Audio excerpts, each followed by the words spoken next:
Erdhëm, u rikthyen, dhe jemi gati për të realizuar një intervistë me profesor Sazanin. Për të folur për një problematik që është aktuale, si që janë përmbytjet në Shqipëri, në disa zona konkrete të Shqipërisë. Një pjesë e madhe e Shqipërisë, qyteteve gjenden në pushtetin e ujit, ndonë se dhe koha nuk ka qenë shumë favorite, duke qenë se ka pasur shtim të reshjeve dhe ka kthyer disa lumenj që dalin nga shtrati dhe të kthehen në zonë problematike. Deri tani Berati nuk është përfolur në këtë, dhe ndoshta është një nga arsyet përse profesor Sazani nuk ishte në studio, por ka shkuar në Berat. Se ka më mirë në Berat në këtë kohë përmbytje se sa në Tiranë. Shiko, ai është gjeolog dhe e di më së miri. Po patjetër që po. Profesor, mirëmëngjes, të përshëndesim. Mirëmëngjes, profesor, dhe gëzuar fillimisht, meqenëse është takimin i parë për 2006-ën.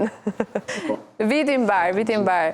Profe, arsyeja pse ikëm Berat ishte që këtej u përmbytëm, s'po marrim dot frym. Po, se Berati është më i sigurt. Edhe kur është përmbytur nga Arkenoes, në Berat shkuan, në Tomor unë gjitë njerëzit. Dhe ata që unë gjitë në Tomor, ata sërvaj, shpëtuan. Edhe u quajtën Mal-Ikim, edhe lindi fjala Malkim. Edhe fjala Malkim, më përpara mendohej se ishte fjalë e Izraelitëve, por që tash është nga avarti edhe nga... E qartë, pra është sigur në një farë mënyrë Berati. Se ka të bëjë me strukturën e ndërtimeve apo përbërjen gjeologjike që në Berat nuk po ndodh dhe në pjesën tjetër të Shqipërisë po ndodh, në disa qytete problematike. Marim Durrësin që ishte më... Ajo, ishte qyteti parë që u dëmtua më shumë se dhe u përmbyt. Fieri, Vlora, Gjirokastra, domethënë një sër. Okej, po, profesor. E tha mirë djali aty që gjeolog, po, të qenujt inxhinier gjeolog bën që të parashikosh ato që quhen rreziqe natyrore. Një ka një mirë tjetër gjeologu që të jep mundësinë se si të zgjidhësh ato. Dhe faktikisht Instituti i Gjeoshkencave, kolegët e mi, kanë qenë të vetmit që folën disa ditë përpara, se të ndodhte përmbytja, po jo se të ndodhte gjëma, sepse rreshjet në këtë situatë, për mua janë rreshje normale, e treguan dhe po 3-4-5 ditë. Dhe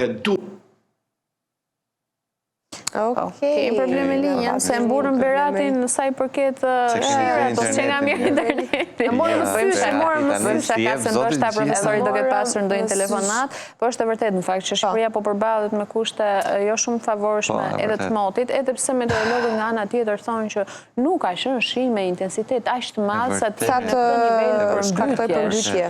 Dhe këtu pastaj hyn në lojë gjithë ajo po struktura gjeologjike, ndërtimet që janë bërë në zona që kanë qenë iskëneta.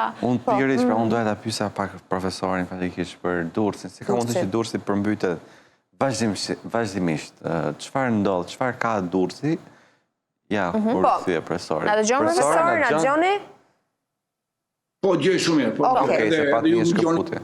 U rikthyen. Po, jemi okay. Edhe një herë. Unë nga pikpamja inxhinierike nuk shoh një situatë të rënduar jashtë normave, si thoshin të parët tanë, rulli qielli. Ose si thonë anglezët, cats and dogs, ranë qenë e matë. Unë nuk e parë si situatë. Mendova ditën e dytë që mund të ishte e pardjeshmja, e djeshmja, e sotmja, aty pati diell, pati ditë orë, pa shi plot, shiu nuk ishte në një rëmbyshëm. Por, ato që kemi bërë në gabime, mangësi inxhinierike, mangësi qeveritare, mangësi politika, atë na tamam si ajo që çka barku nxjerr bardaku. Pra, atë që kemi bërë gabime në kohën midis shirave, atë na nxori shiu të palara. Tamam si shpreha shkodrane, një burr apo një politikan rren, gënjen. Nëse ka shi i plerave, nuk rren. Përta, ato ushqim që ti ja e tregon koshi i plerave, e njëta gjë, ato gabime që ti ke bërë, si të mos në Durrës, ku ditën e parë nuk punuan 2 hidrovor. Është e vërtetuar kjo, profesor, që nuk kanë punuar? Pati disa denoncime në fakt, edhe me video, dhe nga qytetarë. Tani të lutem, tani unë kam një përgjithësi, jo vetëm si ekspert, sigurisht. Njohës, bile fjala më e bukur shqipe, njohës. Po, krahas kësaj njohjes, ku jam 23 vjeç plus 47 vjet eksperiencë inxhinier, 47 vjet nuk është pak, dhe unë kur dola edhe ke ju, po edhe më përpara, se deli në televizion, pyeta, u konsultova, jam njëri që marrë të dhëna, nuk jam e tjera. Pra, këto që po them, që 2 ditë e para, njëri që quhet hidrovori i vjetër, nuk punoi, sepse përballë vetes, përpara vetes, ai ka një port. Një port arab që po bëhet Dubai Durrës, turpi i madh. Po hidrohet e emri Durrësit, porti më i vjetër në botë. Edhe e zënë mallkimet. Dhe ata nuk e lejonin që ujërat që vinin ditën e parë, po flas për 5 orë të para që u mbut Durrësi, se ai Durrësi po ai është i ditës i orëve të para që për mbytje. Dhe nuk lejoni që ujërat që quheshin të ndotura të kanaleve që vinin nga mbrapa hidrovorit për t'i hedhur në port ai, nuk i jete dot. Edhe nuk punoi. E qartë. Porti i dytë, hidrovori i dytë tani ishte 20 milion, 16 milion plus të vësha 19,2 milion, 20 milion dhe ta rundua kosim euro. Ky nuk punoi, nuk u fut në punë. Sepse ky është disnivellesh më lart se sa uji, pompat që të punojnë automatikisht duhet të kenë ujë. Edhe uji nuk e arriti nivelin e pompës. Dy këto.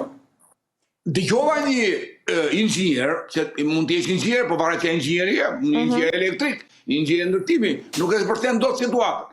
Edhe ai justifikonte qeverinë, inxhinieri, s'ka drejtësi emri, që e dini ju, thaj, enët komunikuese, thaj, e dini ju që prapa toka e Durrësit, domethënë këneta, është më ulët, që kjo dihet botërisht. Që gjitha kënetat, Tërbufi, Kunevajni, atje në Olikum, të gjitha kënetat janë nuk poshtë në nivel i detit. Pa tjetër. Pikërisht, profesor, kam një pyetje. Durrësi faktikisht nuk është hera parë që përmbytet. Çfarë ndodh, pra pse ndodh kjo situatë në Durrës e përsëritur? E mirë atëherë, unë në rregull, përsëritja thonë është edhe me dijes, edhe babai i mërzitjes, po unë po i them shkurtër. Atëherë, me qenë se e kam thënë duke sikur i përsëris, por në fakt ja vlen të thuhen të vërteta. Jo duhet rikujtuar, realisht pse ndodhin këto, se nuk. Rikujtuar, dakor. Atëherë po i them shkurtër. Kanale të shkakimit të ujrave, drenimit, të mbushura, po të mbushura me plera, po edhe me dhera, të cilat do të thotë që nuk të bllokuar, do të thotë që nuk përmbyten me 3 ditë shi, po përmbyten me 5 orë shi, sepse volumi që kanë zënë plerat, dherat, makinat e hedhura, është më i madh se uji që bie. Dhe detyrimisht që uji që bie e mbush shpejt kanalin, sepse ka volum të zënë. Ujrat e kanalet e urave të bardha dhe të urave të zeza janë njesh. Që do të thotë që kur del nga një kanal në Gjirokastër, në qytetet urbane, Durrës, Gjirokastër, kudo, dalin me nder dhe ato dalin dhe ato dhe nuk është e llogaritur diametri kanaleve me sasinë të një shiu të madh të Rebeshi. Po ky ishte shi shumë i zakonshëm, u bën 2. Tretët e lumeve janë përsëri të mbushura, që do të thotë që një sasi shiu më pak e kalon shpejt shtratin e lumit.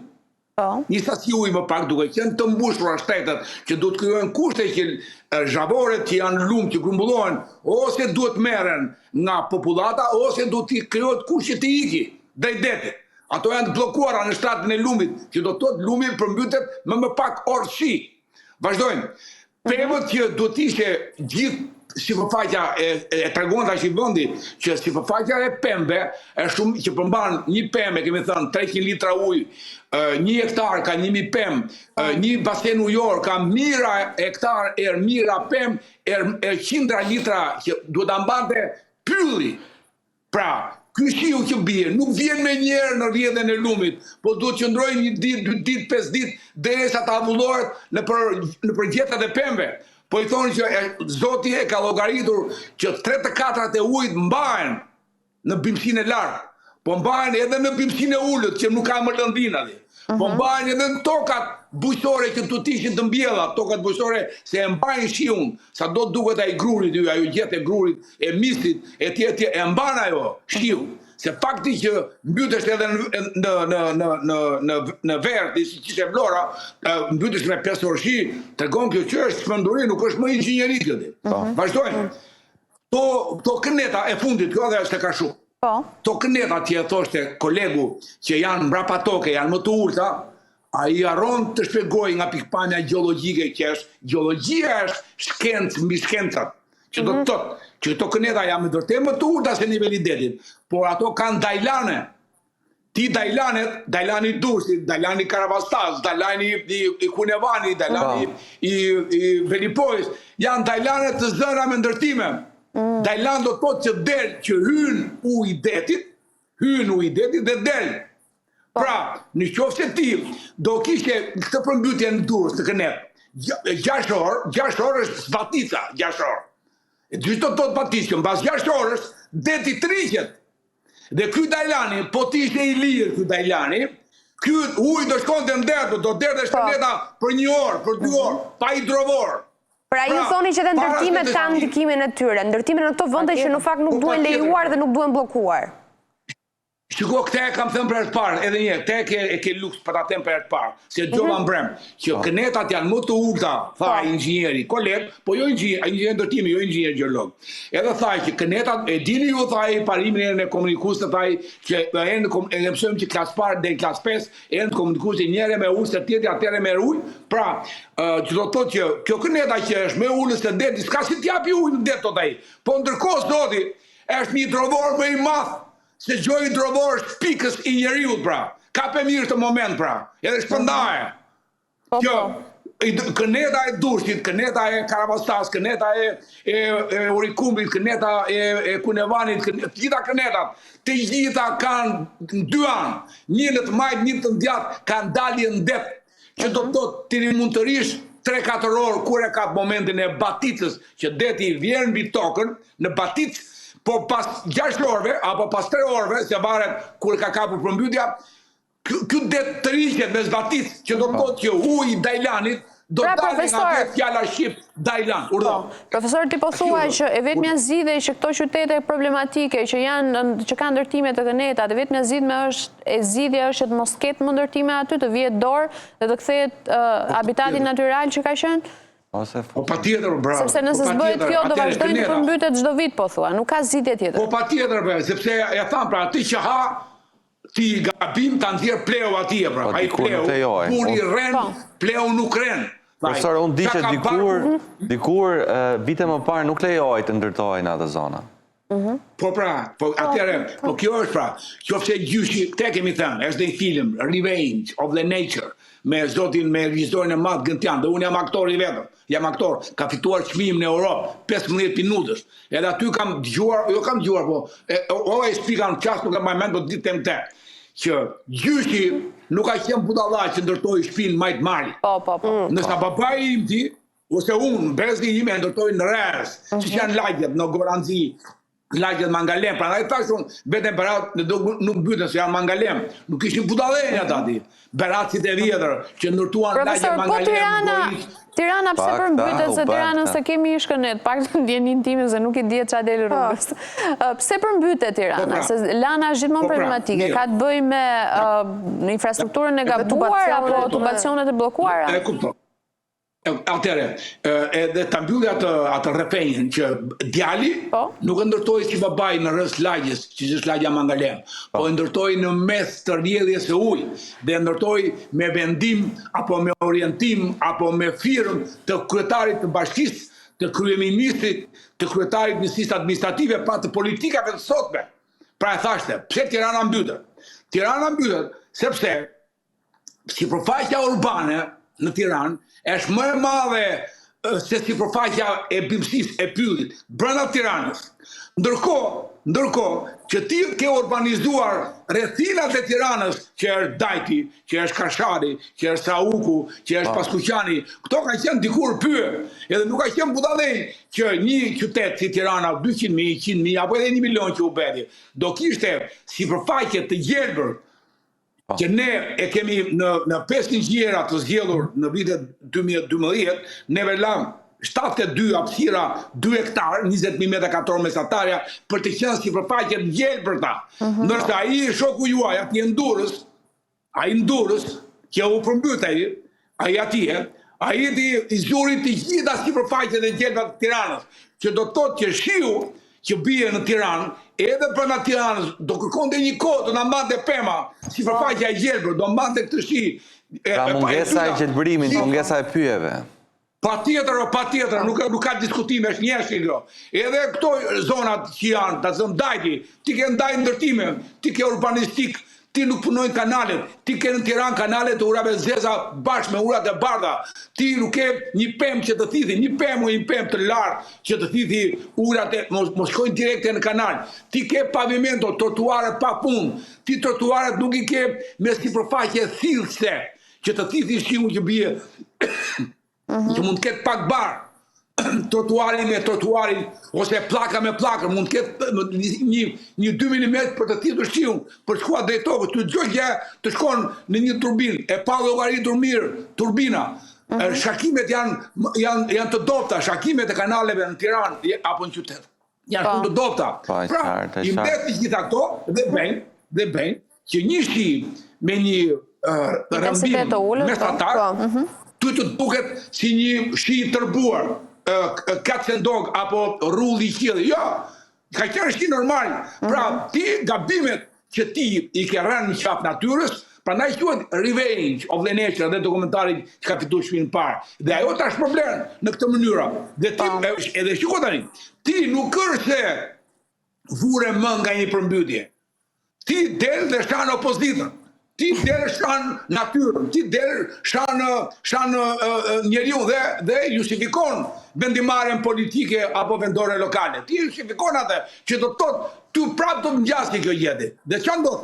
Që ti me lekët tona, tuaja si gazetar, tona si qytetar, me lekët tona ti e quan fatkeqësi natyrore në mënyrë që të marrësh lekët e taksave apo lekët e ndihmësat, ti qosh te këto 25% ishte shkryerja e përmbytjes së mëparshme, 25%.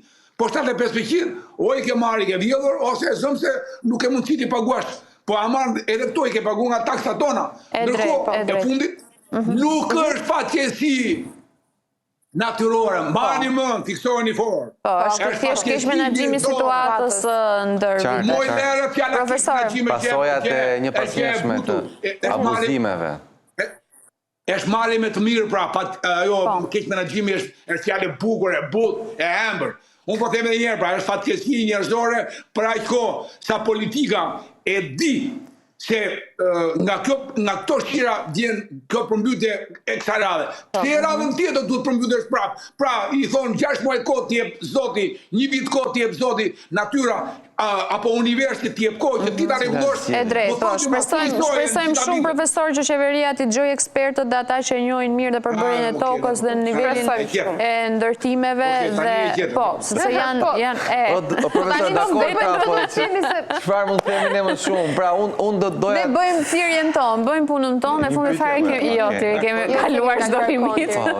Po profesorin do ta kemi sërish në studio dhe do flasim.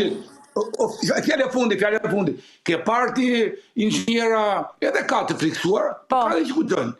Ju edhe në tek tuk emisioni vogël, pa to emisione bombastike dhe natën, darkave, që njerëzit janë më të vëmendshëm ndaj lajmeve e tjerë, ke parë në inxhinier për studet e? Kurrën e kurrës ke përparë. Të njëjtë njerëzit, Baton Axhilli, edhe për përmbytje, edhe për që Kina i bën president inxhinier. Po, profe. Mirë, të mirëpresim në studio tjetër dhe të përshëndesim. Mirëpafshim. Mirë, ikim shpejt reklamat, s'kem kaluar çdo limit dhe rikthehemi pas pak me Ton Tozaj.